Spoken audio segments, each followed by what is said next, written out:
Tennis family, greetings and love. We are here in the heart of Addis Ababa right now, joined by a very, very special guest in our reasoning this evening. Today we are joined by author and writer Keith Bowers, hailing from the UK. He's also involved with Fairfield House in England, the House of His Majesty. On tour in Ethiopia right now. Welcome and give thanks to meet Daddy. How has been the time in Ethiopia? It's been fantastic. I haven't been for 3 years because of COVID and trouble in the north and elsewhere. For the last 20 years before that, I used to come to Ethiopia maybe 2-3 times, even 4 times a year. So I've been many times, but haven't been for a while. Many changes, many exciting changes, new projects, but also in regard to the Emperor. I think a new approach to his legacy and his place in the history of Ethiopia. So that's very exciting to see, and I think it brings new opportunities. Yeah, definitely. And obviously, mentioning the Emperor, I'll get straight into the book and then we can talk a little bit more about the trip, and I'm sure many of the things also tie in together. What would you say is the importance of the knowledge of His Imperial Majesty in this time for Ethiopia, for the young generation, also for the world, for those in England and the Fairfield community? Yeah. Yes, you're right. I actually wrote it for people both in Ethiopia and in the UK.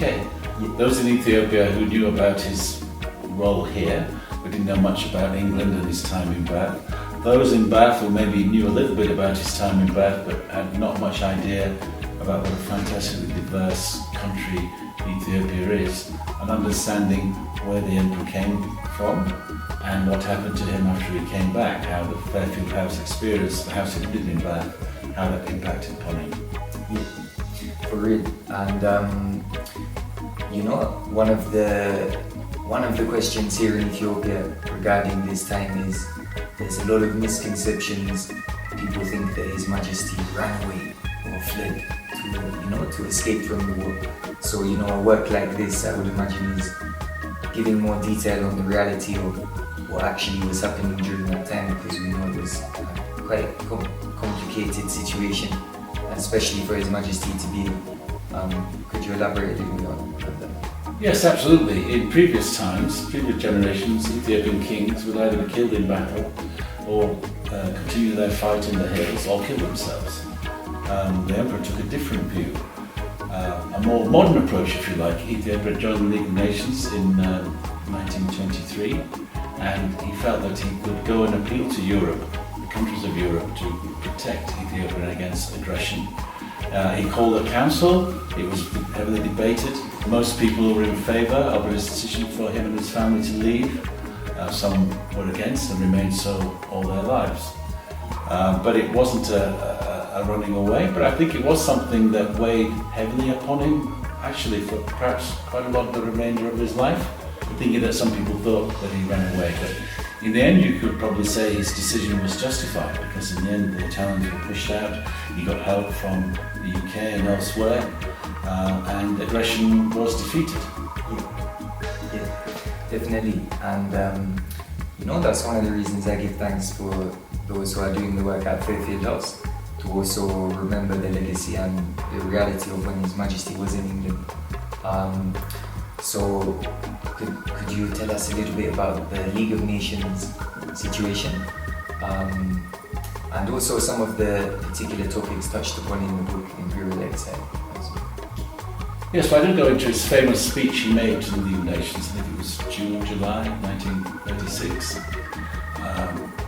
As you probably know, his speech was disrupted at the start by some Italian journalists who were put up to it by the Italian government. He made a very good impression, though, on the rest. He warned that it's about impending aggression across the world. It is us today, it will be you tomorrow. Prophetic words, which, as we know, ended up in World War II and other subsequent wars.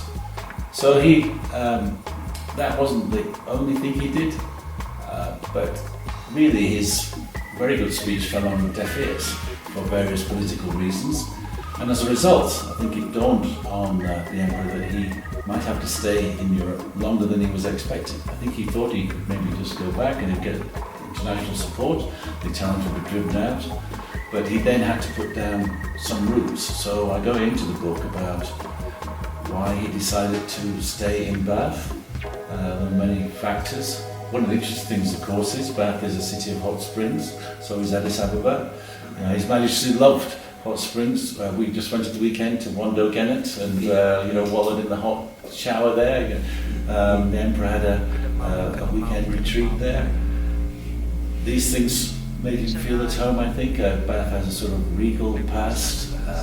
It was convenient to travel to London by train, and it was far enough away from the British government not to be accused of meddling in politics. The British people gave the Emperor a fantastic welcome, especially the people of Bath. The British government was more ambivalent.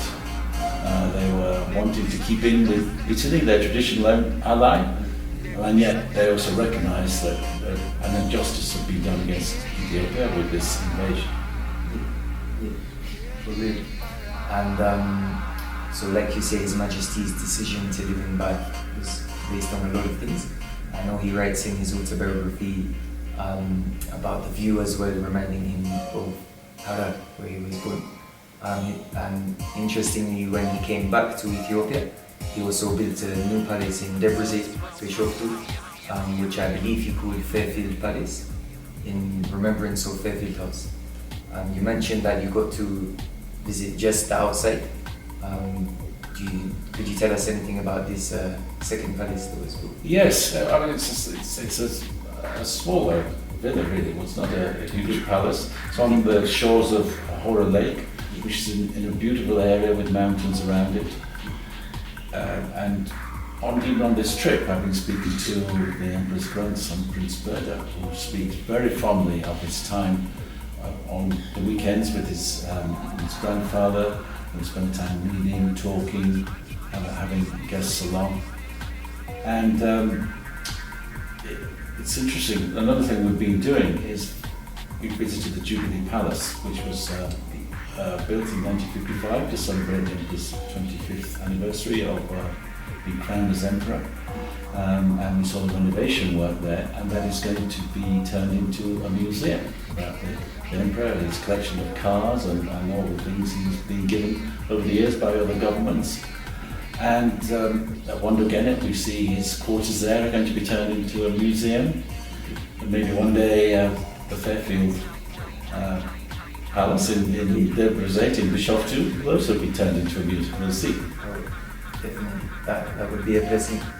And I was going to ask, you mentioned the gifts that His Majesty had received from various different world leaders. Like obviously, as you said, when His Majesty came to England, there was a big reception, the people were very excited. Could you tell us, like maybe even for the listeners in Ethiopia, to know how well His Majesty was received and respected wherever he went in the world? One of the world's best known figures and faces. Could you elaborate One a that bit most of on us know that? least about.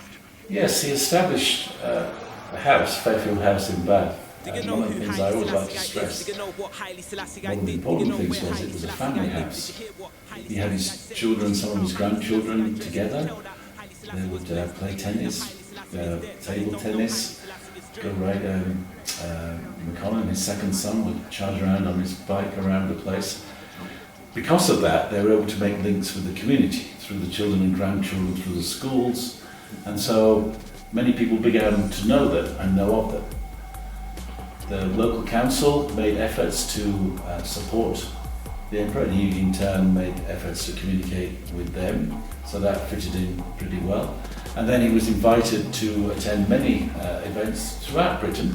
Not just, he wasn't allowed through really the terms of him being able to stay there to be overtly political, but he did a variety of events at schools, and he made once a speech at Cambridge University Debating Society, where all the students wore pink carnations and cheered him.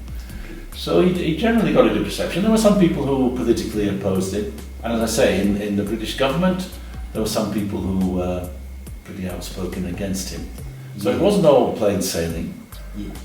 I think one of the reasons why I called it Imperial Exile as well, what I go into a lot in this book is an experience of being a refugee. Yeah. It's a common human experience with millions of refugees today and throughout human history.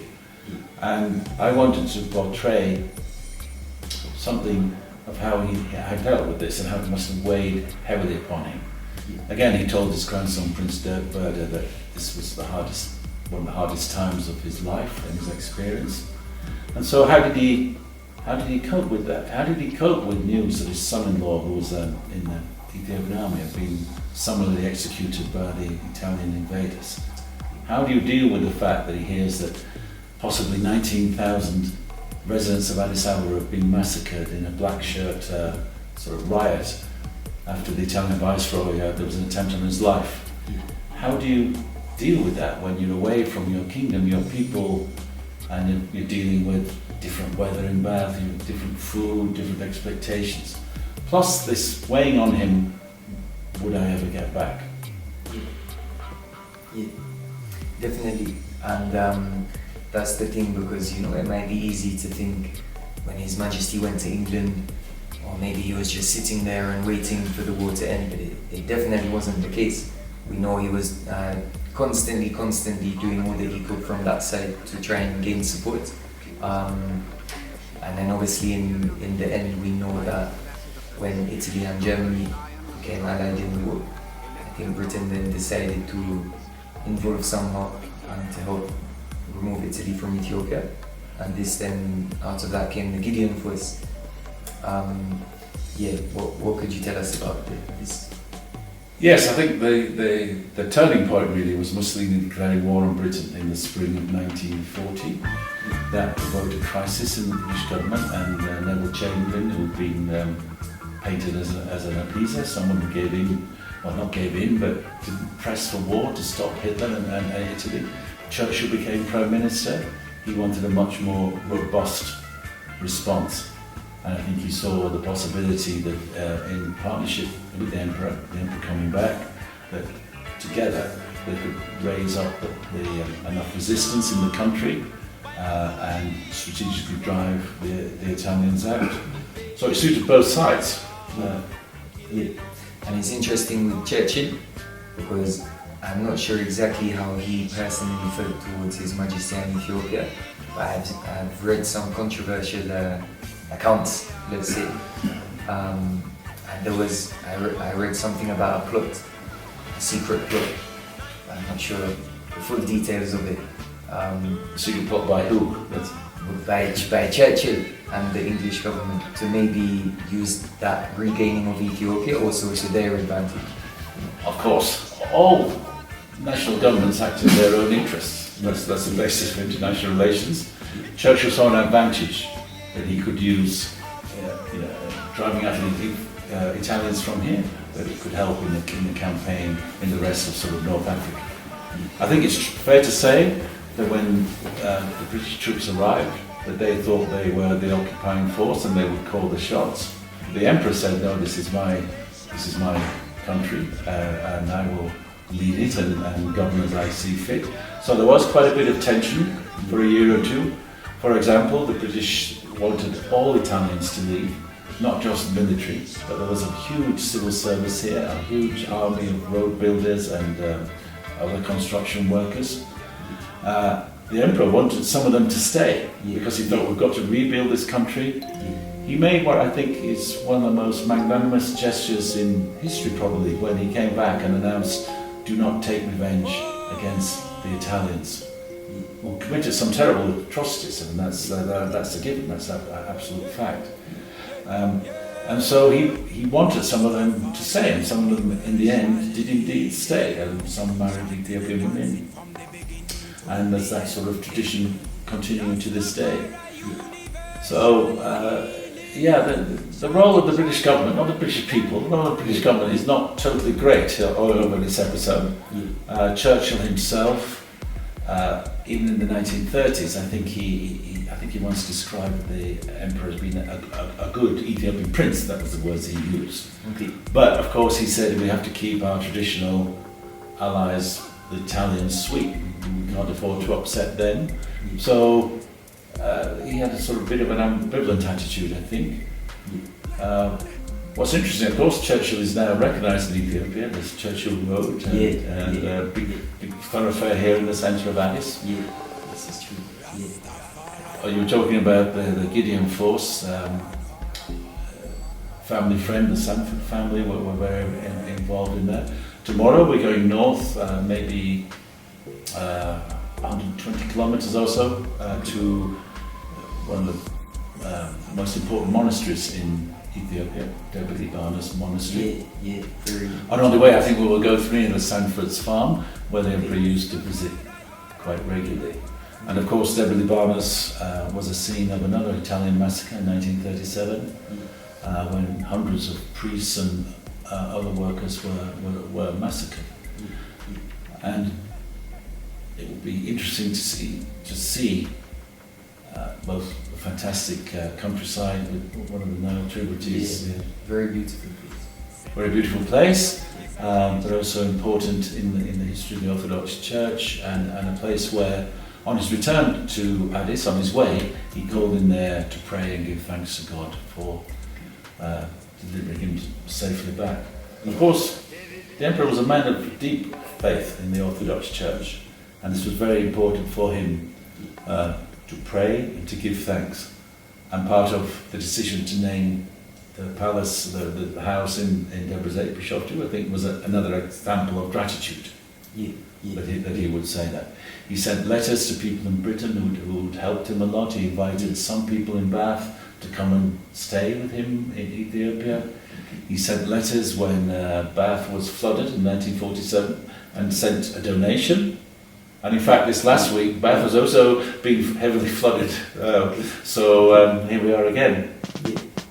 And it worked both ways as well, I think, because I've seen accounts, like you say, the involvement of the British people and the British government were very different things. I see, what's important as well is we know that during exile His Majesty was going through a lot of financial difficulties, and I've seen accounts where the British people would sometimes bring supplies to the house and help support the family, and it kind of squashes these rumours about Swiss bank accounts and all these kind of ideas. Yes, well, I did go into in the book. I had access to some of the National Public Records. I actually saw his tax returns for the year 1939-40, which he had to submit after the British government refused to recognise him any longer as head of state of Ethiopia. They recognised Victor Emmanuel II in 1938 of Italy. He then forced him to pay tax, a bit ignominious and unpleasant episode. So I've seen his tax, I saw his savings there, which was for his family and everything else. I couldn't find any trace of this so-called $12 billion, whatever he was supposed to have, that the Derg, who overthrew him in 1974, 1975, spent a long time trying to find, and found no example of it.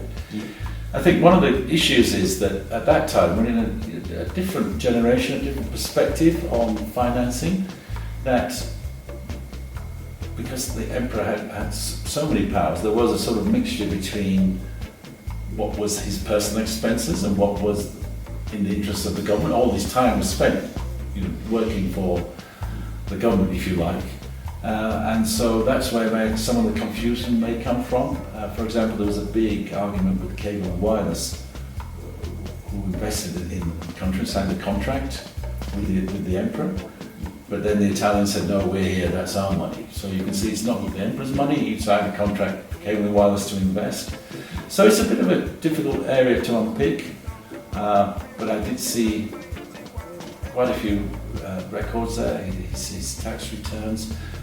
He was short of ready cash. He took some cash with him on the boat when he escaped Italy. He left from Djibouti.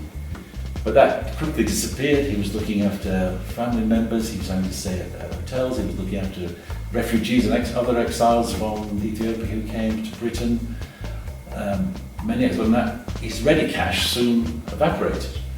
And there was a big debate in the British cabinet, the government, as to whether to support the Emperor and give him assistance. And this exposed the factions. I saw all the cabinet papers, all this fascinating debate. and in the end, a benefactor came forward and was able to ensure that the Fairfield House had fallen into disrepair. The Emperor always loved cars. He had a Morris 8 at the beginning, a very nice car, but they had to sell that. His assistants had to walk into town. I think the Emperor himself may have even got on the tram from time to time, and he did a lot of walking. After the British government arranged a benefactor, he was able to get another car, a Morris 10, but it was by no means a flashy life. It was very hard for the staff to be paid. It was hard to pay the electricity bill.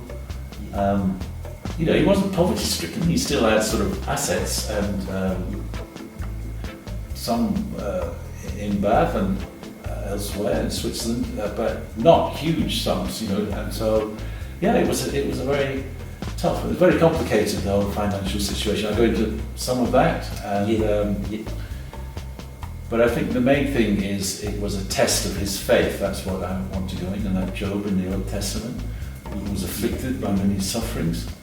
In a sense, that was the Emperor's story of exile in Bath, where he was reduced to being very low,